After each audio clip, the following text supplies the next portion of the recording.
What you eat has a big impact on your heart health.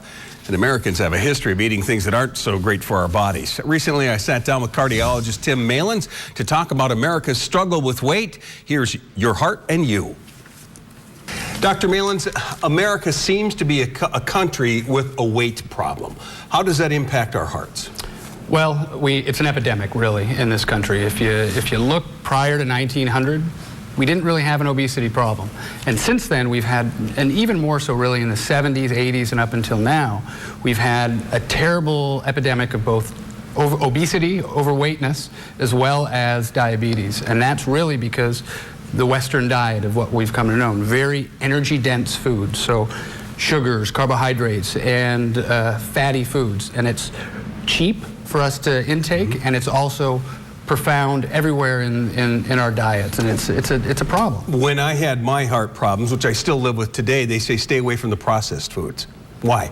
Well, processed foods are terrible, really. So they're typically high in fat, very, very high in salt, and although they give you some nutrition, it's not what our bodies are really used to taking. And they have other problems such as nitrates in these things, but they're just not a healthy food for us to intake. Calorie dense, but we don't need all of that. And the dietitians that I was working with, really everything in moderation.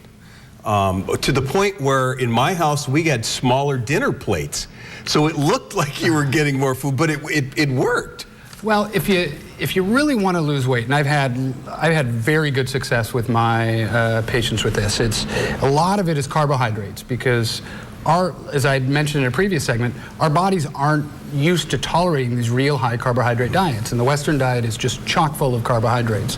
And so what it does is, when we eat these carbohydrates, it stimulates the insulin, and the carbohydrates don't decrease our appetite as long as proteins and fiber type of foods. And what essentially happens is we're hungry more, we produce more, we eat more carbohydrates, and the carbohydrates, once you get to a point in the body, it can't handle anymore and start shoveling them to fat. And we build fat, become more hungry, and it's a vicious cycle. And so what we eat does impact our heart. Absolutely. Okay, Dr. Tim Malins, thank you. Thanks, Kevin.